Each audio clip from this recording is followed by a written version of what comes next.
2024 का चुनाव चल रहा है और 24 के चुनाव में अलग अलग राजनीतिक दल तो अपनी किस्मत आजमा ही रहे हैं। अलग अलग नेता जो है, कई जगह से खबरें ये भी आ रही है कि खूब जो है यानी प्रचार प्रसार में खर्च भी किया जा रहा है। लेकिन वैसे नेताओं का क्या होगा जो अपने बल पे, जनता के बल पे चुनाव मैदान में उतर रहे हैं, न पार्टी तवज्जो दे रही है, यानी ये कहे कि राजनीतिक दल तो तवज्जो दे ही नहीं रहा, फिर भी वो लोग मैदान में हैं। ऐसे ही उम्मीदवार हमारे साथ पटना साहिब के हैं, डॉक्टर धर्मवीर भास्कर जी हैं हमारे साथ बात करने के लिए। इनको एक तरीके से कहे तो एक तरफ जहां पूर्व कानून मंत्री हैं, वहीं दूसरी तरफ बात करें इंडिया गठबंधन की तरफ से मीरा कुमार के बेटे हैं। अब इनकी लड़ाई उन दोनों लोगों से है। कैसी देख रहे हैं सर लड़ाई, पटना साहिब की लड़ाई कैसे देख रहे हैं? जी, लड़ाई तो जनता करती है, उसकी फैसला, मालिक तो जनता हमारी है।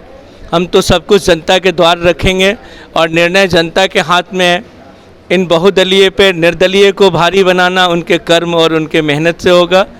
तो हम ये चाहेंगे कि पहले से एक को तो देख चुके हैं और एक बाहर से आए हैं, तो जो बाहर वाले आते हैं वो फिर हमारी विकास की चिंता भूल जाते हैं। तो इन्हीं बीच में आपके द्वार में रहने वाला आपका जो सुपुत्र, आपका जो अपना भाई बंधु है, वह आपकी सेवा तत्पर होके लगातार आपके साथ जुड़ा रहेगा। और यही हमारी मूल है कि हम पटना के एक एक व्यक्ति और पटना क्षेत्र का विकास आज इंडिया की पटल पे लाके रख दें। इसी संकल्प के साथ हम उम्मीदवारी लिए। आप डॉक्टर बनकर के सेवा करते हैं, लेकिन जनता क्या सोच रही है? अब तो चुनावी मौसम में कहा जाता है कि जनता बिक भी जाती है, 500-1000 की बातें होती रहती हैं, लेकिन कोई देखता नहीं है कि कौन पैसा लिया, कौन वोट दिया। लेकिन राजनेता तो कह रहे हैं, यानी कहे कि नेता जो है अभी सांसद है, वो कह रहे कि हमने इतना काम कर दिया कि हमने घूमने की ज़रूरत भी नहीं पड़ी।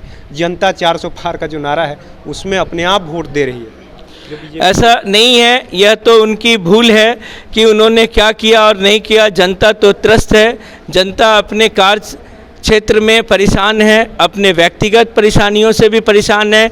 न रोजगार है, न स्वास्थ्य की अच्छी व्यवस्था है, न शिक्षा की स्थिति ठीक ठाक है। हम तीनों स्तंभ में काफ़ी पीछे हो चुके हैं। हमारा जो स्थिति है वह काफ़ी बद से बदतर हो चुका है। इसी स्थितियों को मजबूत बनाने के हौसले के साथ मैं इस संकल्प को लिया हूं कि मैं अपनी कथनी और करनी को एक करूंगा और इसे जनता के बीच साबित करूंगा। और जनता का आशीर्वाद लेने के लिए मैं जनता के बीच आया हूं। यह मेरा व्यवसाय नहीं है, व्यवसाय मेरा चिकित्सा है, जिसके बल पे मैं अपनी जीविकोपार्जन करता हूं।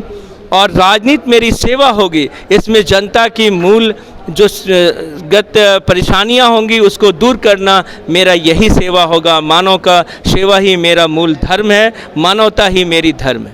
राजनीतिक पार्टियों से आपने संपर्क किया कि हमको टिकट दे दीजिए, आपके पार्टी से चुनाव लड़ें? क्योंकि दल से जो लड़ता है कहा जाता है कि जनता उसके साथ हो जाती है।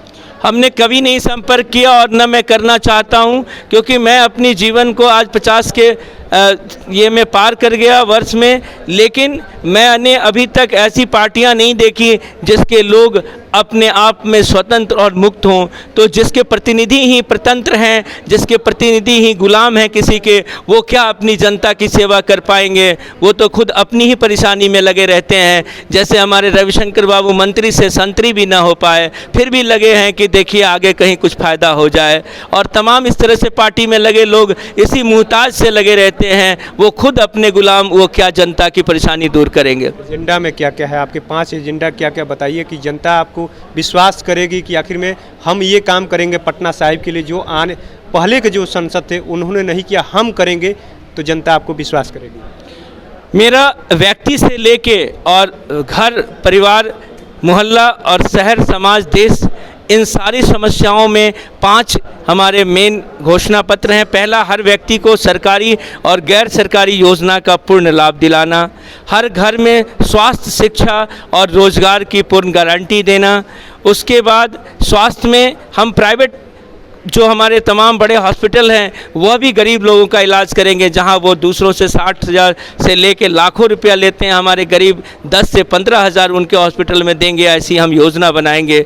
बड़े स्कूल जहां 5 से 10,000 उनके फीस है, वहां हमारे जो है गरीब के बच्चे अगर टैलेंट उनके क्वालिफाई करते हैं उनके एग्ज़ाम्स को, तो वो 500 से 1,000 रुपया मात्र दे पाएंगे।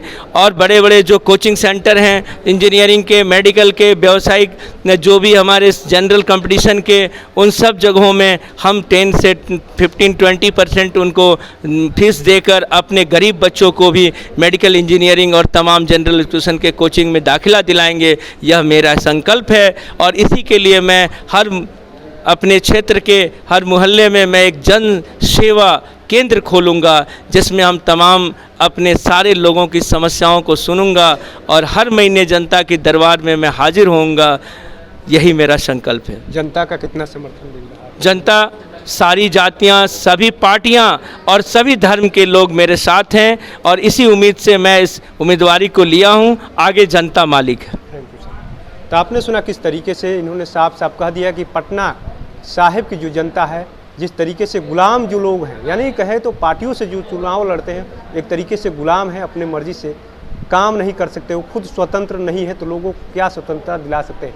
हम निर्दलीय ही सही, लेकिन जनता की जो मांग है, 5 सूत्री जो हमारी काम है, 5 सूत्री जो जनसेवा का जो काम हम करेंगे लक्ष्य लिए हुए, उसको हम चुनाव जीतेंगे तो करेंगे। अब देखना दिलचस्प होगा कि 24 के चुनाव में पटना साहिब की जनता आखिर में इन पर कितना भरोसा करते हैं, क्योंकि पार्टी के कई नेता मैदान में हैं। एक तरफ मीरा कुमार के बेटे हैं, दूसरी तरफ रविशंकर प्रसाद है, अब तीसरे ये निर्दलीय मैदान में उतरे हैं। तो आखिर में ये अपने को आपको घर का बेटा बता रहे हैं, तो कितने लोग जो हैं, कितना जनता जो है पटना साहिब की आखिर में अपने बेटा पर विश्वास करती है।